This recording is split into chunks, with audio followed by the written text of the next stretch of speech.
Well, here's a good question related to, our investors and how they look at this industry because of the risks of like electric, the green initiatives out there. So you think of the Hmm. EV companies and solar panels. So how do these oil and gas companies, how do they maintain strong revenue and strong profits when you have the threat from green initiatives?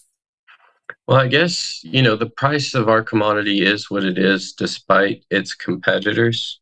But one thing that I'm able to comfort myself in knowing is, they've been building windmills and solar panels going on like 35, 36 years now and throwing everything they can at it. And I know that's still an infancy of an industry, but everything they can throw at it, and quite a bit in modern times, they've only been able to achieve 3% of the energy mix.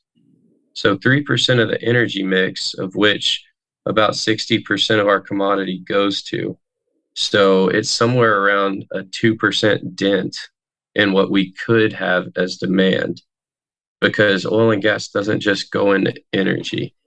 But our competitor, like I said, they've tried very, very hard. They're continuing to try hard. And despite their best efforts, have only come up with 3%. But the rate at which they're growing each year does not offset the increase in demand across the globe.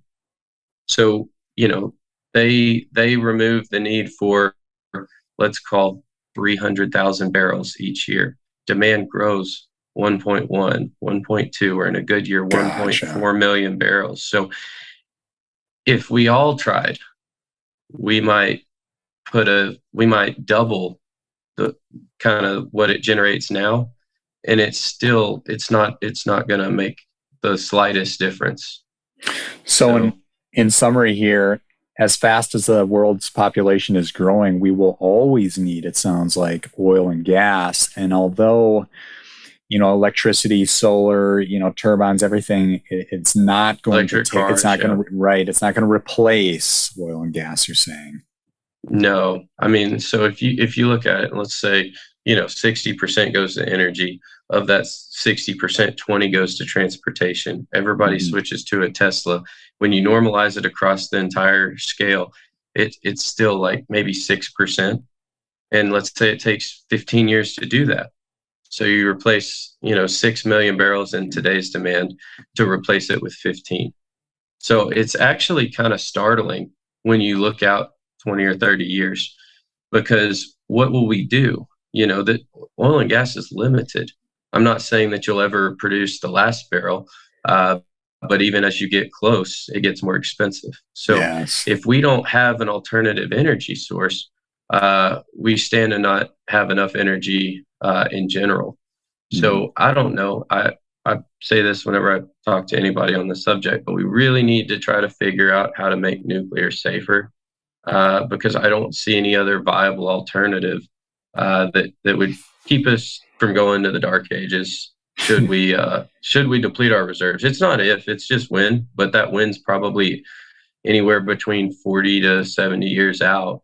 But that's still, we've got kids to think about. We've got Yeah. Some of us will have grandkids to think about as we get to that point. So we need something. It's just that's not a threat.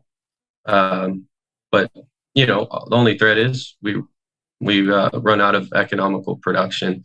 But if you think about it, at the same time, we're at, call it, $90 a barrel today.